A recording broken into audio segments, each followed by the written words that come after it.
Au travail, tout le monde l'appelait Monsieur Lyne, en prononçant son nom de famille à l'anglaise. C'est vrai que Lyne avait réussi l'exploit de monter en quelques années seulement la plus grande usine de recyclage dans le monde.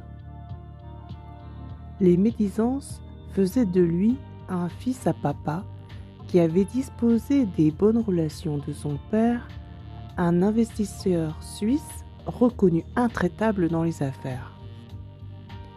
En tant que fils adoptif venu du continent africain, Lyne avait grandi dans les beaux quartiers de Genève avec des parents fortunés, attentionnés et qui l'avaient bien éduqué. Lyne n'avait pas à se justifier et préférait cultiver son parcours de self-made man comme on cultive un jardin secret. Lui, qui avait coupé les ponts avec ses parents à 16 ans, lui, qui avait arrêté ses études au collège, il aimait penser qu'il était parti de rien et que seul le travail comme apprenti dans une première, puis une deuxième, puis une troisième usine de recyclage avait forgé sa réussite. Il avait gravi les échelons de la hiérarchie à la force du poignet, jusqu'à être nommé à seulement l'âge de 21 ans, directeur d'une première, puis d'une deuxième, puis d'une troisième franchise, toutes six dans la vieille France désertée économiquement par des décennies d'immobilisme politique. Il avait vécu sa première grève comme l'opportunité de s'élargir et de délocaliser les outils de production en Pologne. Là-bas, Lyne avait été un directeur enfin apprécié et respecté par toutes les équipes de travail qu'il avait patiemment formées, et ce, malgré la barrière de la langue. Oui, c'était le moins qu'on puisse dire. Lyne avait une histoire incroyable à marketer, même s'il n'en connaissait ni le début, ni la fin.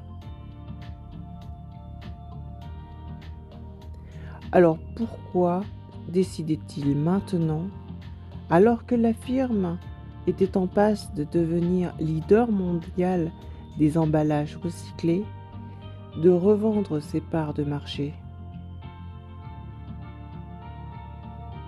Ses anciens associés français cherchaient à savoir ce qu'il comptait faire avec tout cet argent, car ce n'était pas le genre de Lyne de se la couler douce sur une plage hawaïenne.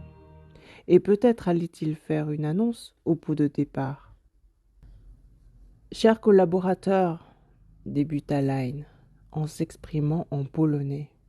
« Ça a été un plaisir pour moi d'avoir initié la première usine de recyclage, Piper Bull, en Pologne. Certains Français m'avaient déconseillé de venir ici à cause de ma couleur de peau, qui, paraît-il, se marie assez mal avec un col blanc. Le bon jeu de mots, comme Lyne savait si bien en faire, fit rire toute l'assistance. Mais après 5 ans de travail ensemble, reprit-il, je peux vous dire que je ne regrette rien. Je me sens même chez moi ici, grâce à vous, chers collègues. Je laisse donc aujourd'hui, non pas sans un pincement au cœur, la direction du parc industriel à Madame Cantor, qui, j'en suis sûre, fera de ce projet un acteur incontournable de la transition énergétique dans toute l'Europe. Je lève mon verre à l'avenir prometteur de cette firme. Ainsi s'acheva le discours de Lyne, qui, sur le point de partir, se vit encore obligé de répondre à une dernière question posée au micro par un journaliste. « Monsieur Lyne, qu'allez-vous faire maintenant? Vous êtes trop jeune pour prendre votre retraite.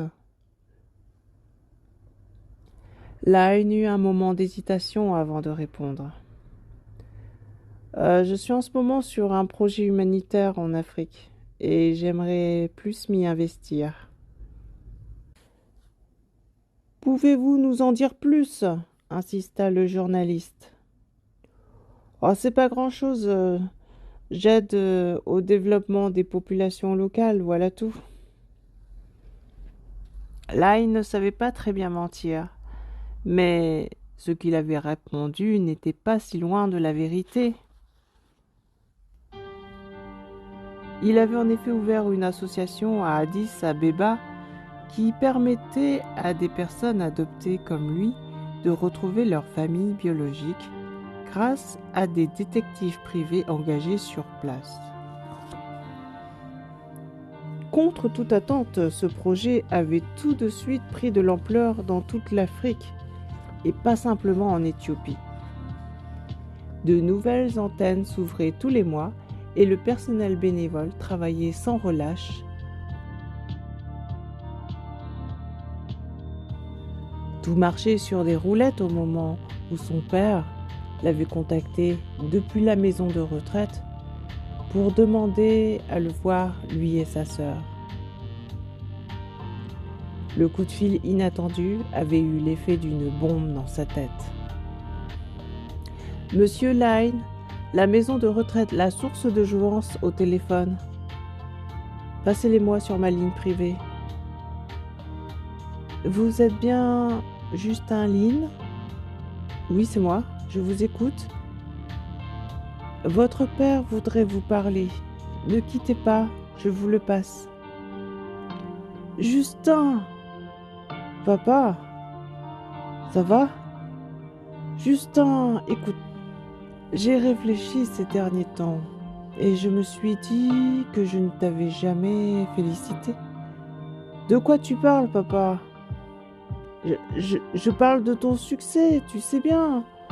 Les usines de recyclage que tu as développées un peu partout dans le monde. Papa, tu sais à quand remonte la dernière fois qu'on s'est parlé? Je sais, t'avais 15 ans.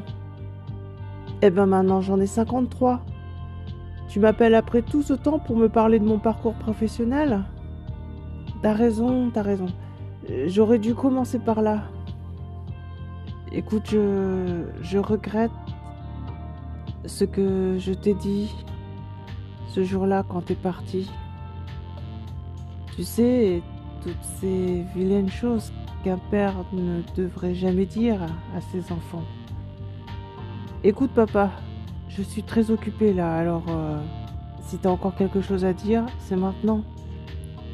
Attends, ne coupe pas. Je voudrais qu'on se revoie, Justin. Au moins une fois. Et ta sœur aussi. J'aimerais la voir. Pour ça, il faudrait que tu l'appelles. Bon, écoute, je dois prendre l'avion pour Paris demain. Si Pauline est d'accord, on passera te voir ce week-end.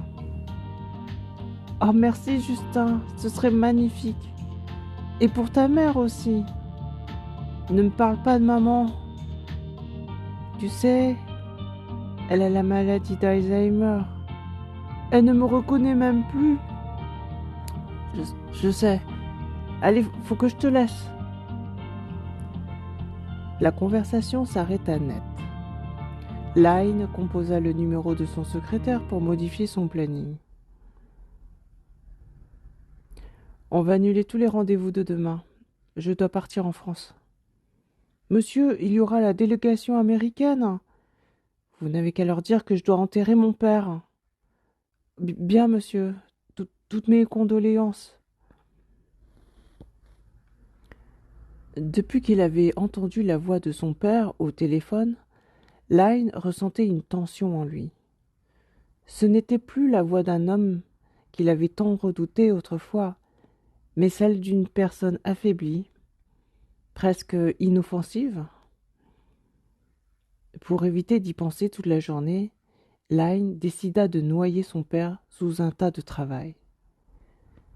Mais une fois atterri en France, dans le taxi qui le menait jusqu'au Grand Besançon, Line repensa à sa pauvre sœur qu'il avait laissée derrière lui pour remonter sa propre pente. Après son départ, Pauline était restée seule à subir les conséquences en chaîne de son insurrection. Elle avait dû encore essuyer d'autres plâtres chaque fois que leur mère fuyait le foyer au bras de ce jeune pilote de ligne.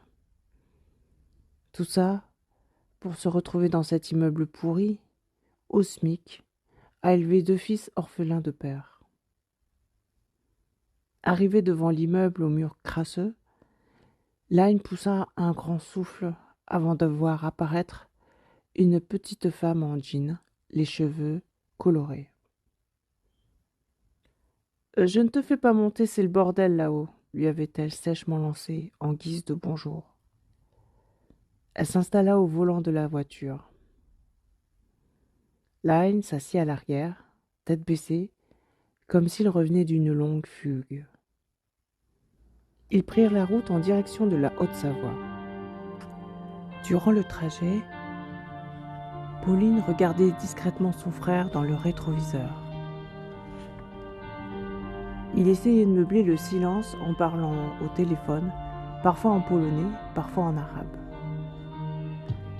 La conversation démarra enfin entre eux lorsque la cime des montagnes enneigées commençait à se découper sur l'horizon parfaitement dégagé. « Ça a l'air de bien marcher pour toi, on dirait. Ça va. Et tes 2 fils, ils vont bien ? Le plus jeune est au lycée et le plus grand travaille au centre-ville. Il ne voulait pas faire une école d'ingénieur ? On n'a pas le fric, mais il prend des cours à distance. Si t'as besoin d'aide, tu peux me le dire. Ça va, merci. On se débrouille. Parle-moi plutôt de ton assaut. C'est quoi au juste ? C'est pour aider les enfants adoptés à retrouver leur famille biologique. Sympa. Et ça couvre quel pays ? Pour l'instant, on s'occupe des pays africains, mais j'ai l'intention de développer des antennes un peu partout dans le monde. En Asie aussi ? Oui. Pourquoi, ça t'intéresse ? Je ne sais pas. Toi, t'as déjà fait la démarche et ça n'a rien donné.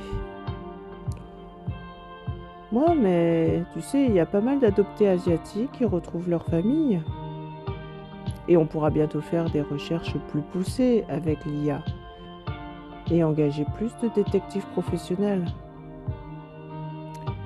Quand tu ouvriras un bureau en Chine, je ferai peut-être appel à tes services, mais ça doit coûter cher.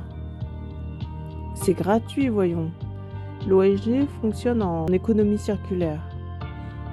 Les adoptés qui retrouvent leurs parents, s'ils en ont les moyens, aident les autres.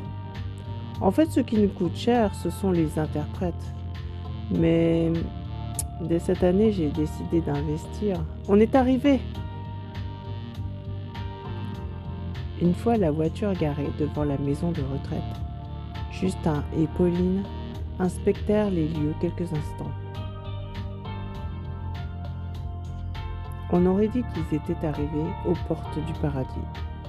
Un air de piano égrené des notes légères et gaies. 2 silhouettes apparurent soudain derrière le portail vitré.